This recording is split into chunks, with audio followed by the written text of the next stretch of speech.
Olá, você deseja conhecer o que a ressurreição de Cristo tem a ver com a sua vida? Me acompanhe nesse vídeo.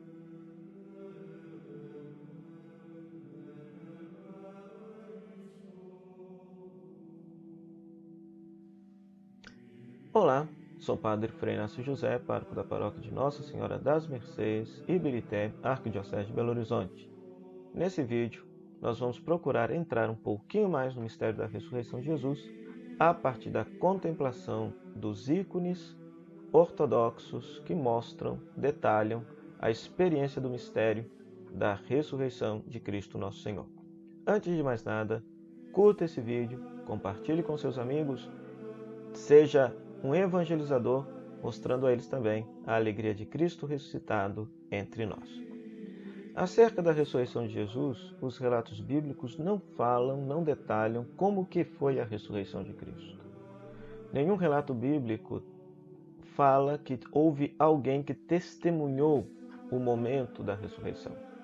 A própria liturgia da igreja, no canto do Exulte, no Sábado Santo, vai dizer que a noite foi a única que testemunhou o momento da ressurreição de Jesus. Por isso, a tradição católica ocidental normalmente imagina, através das suas pinturas, da sua arte, a ressurreição de Cristo, a grosso modo, desta forma, com Cristo sendo devolvido à vida pelo Pai, saindo do túmulo, algo que envolve apenas a vida de Cristo.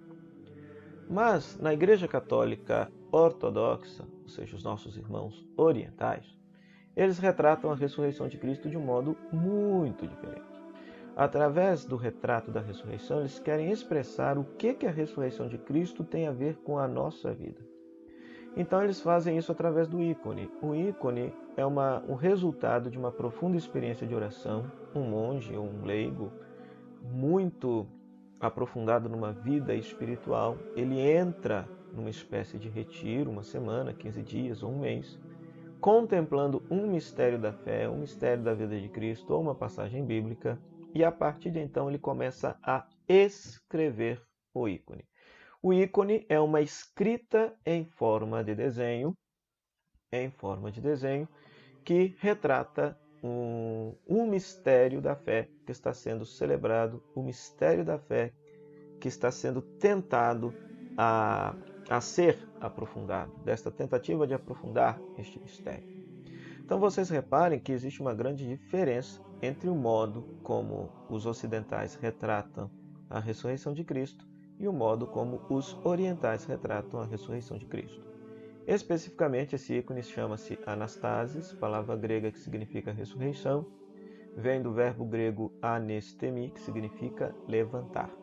Quando a Bíblia fala que Cristo ressuscitou, a Bíblia está dizendo que o Pai do céu levantou Jesus do mundo dos mortos.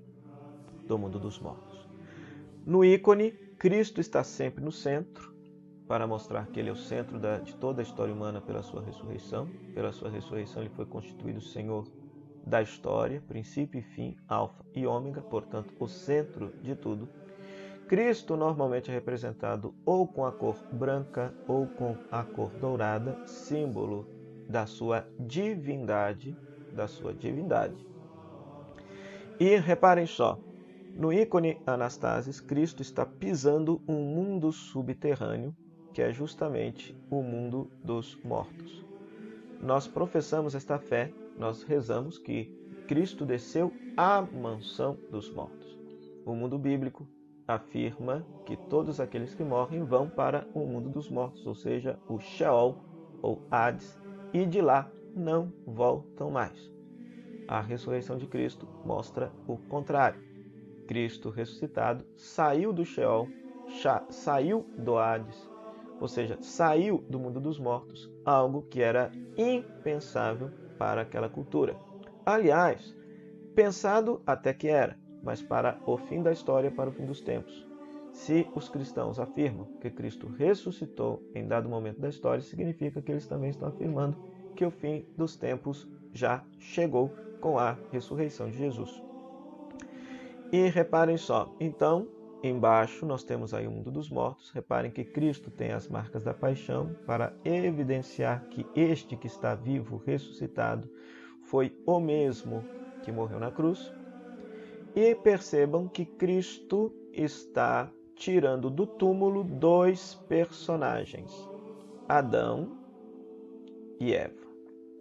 Ora, há uma homilia do século IV, uma homilia da Vigília Pascal, que narra a descida de Jesus à mansão dos mortos. E nesta homilia é posto na boca de Jesus a seguinte frase, Jesus conversando com Adão: Adão, eu me fiz teu filho para te libertar da escravidão da morte.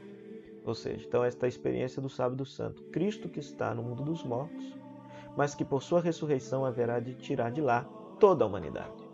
Ora, era de se esperar que Cristo ressuscitasse e tirasse do mundo dos mortos todos os santos, que também estão aí representados nesses outros personagens que nós temos aí. Profeta Elias, profeta Eliseu, Moisés, os reis de Israel, que a tradição ortodoxa considera como santos, Davi e Salomão. Mas tirar Adão e Eva?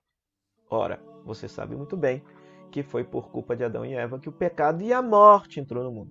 Foi por causa do pecado de Adão e Eva que nós nos tornamos escravizados pela morte.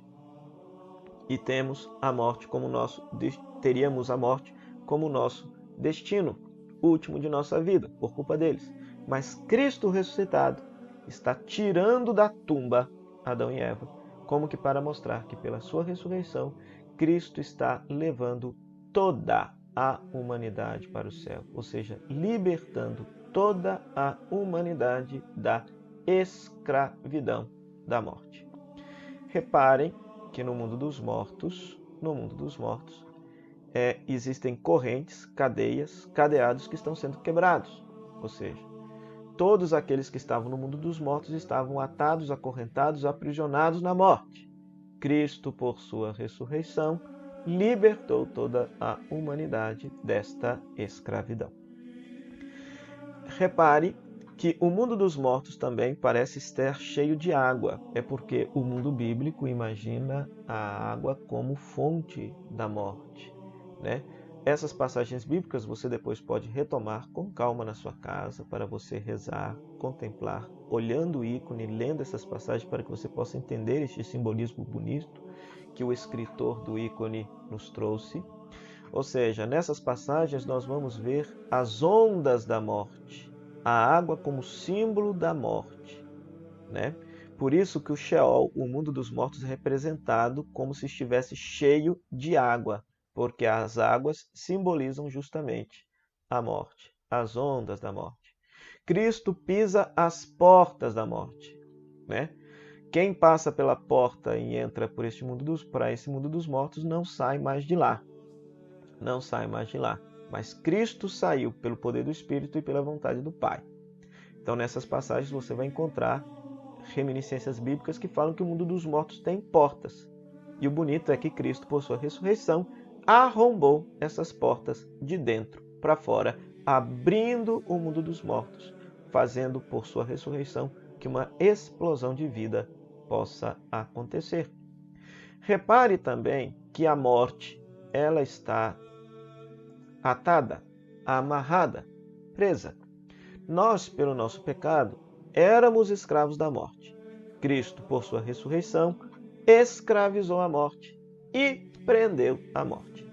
Esta passagem de Hebreus, eu faço questão de ler, Hebreus capítulo 2, versículo 14, 15, diz assim: Como os filhos têm em comum a carne e o sangue, também Jesus participou da mesma condição para destruir com sua morte aquele que tinha o poder da morte, isto é, o diabo. Assim libertou os que por medo da morte estavam a vida toda sujeitos à escravidão. Nós, pelo nosso pecado, éramos escravos do diabo e da morte. Cristo, por sua ressurreição, escravizou a morte, prendeu a morte e nos trouxe a liberdade e nos trouxe a vida eterna.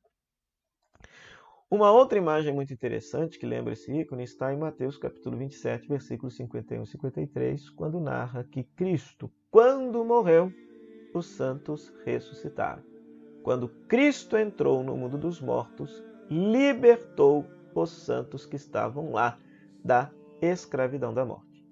É uma imagem apocalíptica para nos dizer que no momento em que Cristo morre e ressuscita, o fim dos tempos já começou a acontecer. Aqui nós temos o mesmo ícone, mas numa versão diferente. Cristo agora está representado de dourado, continua ao centro, pisando as portas da morte. Neste ícone, ao lado direito, nós temos Adão e Eva sendo retirados da tumba e atrás deles uma série de pessoas, ou seja, toda a humanidade. Adão e Eva representam toda a humanidade que Cristo está tirando da tumba. Do lado direito do ícone, nós vamos ter justamente o mundo dos mortos, simbolizado novamente em formato de água, como nós podemos ver aqui. Ou seja, são criaturas em formato de água, criaturas aquáticas. E eu quero chamar a atenção para este detalhe que aparece. Na mão esquerda de Cristo, ele está segurando um papel que a morte também está segurando, e este papel está sendo rasgado. Do que se trata este papel? Vejamos. A Sagrada Escritura nos fala de um contrato de compra. Nós, por causa do nosso pecado, nós tínhamos uma dívida a ser paga. Qual dívida? O salário do pecado é a morte. Por causa do pecado, nós tínhamos uma dívida, a dívida de morrer, de ser escravos da morte. Pois Cristo, por sua morte e ressurreição, nos comprou. A Sagrada Escritura vai nos dizer, nessas passagens aí, que nós fomos comprados por Cristo. E mais, que Cristo nos redimiu. Esta passagem de 1 Timóteo, capítulo 2, versículo 6, ela vale a pena a leitura neste videozinho. Veja só o que diz 1 Timóteo, capítulo 2, versículo 6. Leiamos do versículo 5 em diante para ter entendimento. Com efeito, há um só Deus e há um só mediador entre Deus e a humanidade, o homem Cristo Jesus, que se entregou como resgate por todos. Resgate. Ou seja, quando se fala de resgate, se fala de redenção. Redenção, em grego, é a mesma palavra para compra, ou seja, Cristo nos comprou. Por sua paixão e ressurreição, é como se Cristo dissesse à morte: eles, pelo pecado, pertenciam a você, mas agora, pela minha paixão e morte e ressurreição, eu os compro para mim. A humanidade não pertence mais à morte, a humanidade agora pertence a Jesus Cristo. Entende agora o que significa a ressurreição de Cristo para cada um de nós? Em síntese, Cristo ressuscitado destruiu as portas da morte, arrombou as portas da morte de dentro para fora, escravizou a morte, destruiu o poder que a morte tinha sobre nós, cancelou essa dívida, acabou esse contrato e, ao ressuscitar, levou toda a humanidade consigo para o céu. Aleluia! Cristo ressuscitou, que nós possamos comunicar a todos esta bonita esperança, certeza de nossa fé. Nossa vida tem sentido porque Cristo está vivo, ressuscitado em nosso meio e nos libertou da escravidão da morte. Louvado seja o nosso Senhor Jesus Cristo, para sempre seja louvado. Gostou desse vídeo? Então curta nossas páginas nas redes sociais, compartilhe com seus amigos a alegria da ressurreição. Até o próximo vídeo, se Deus quiser.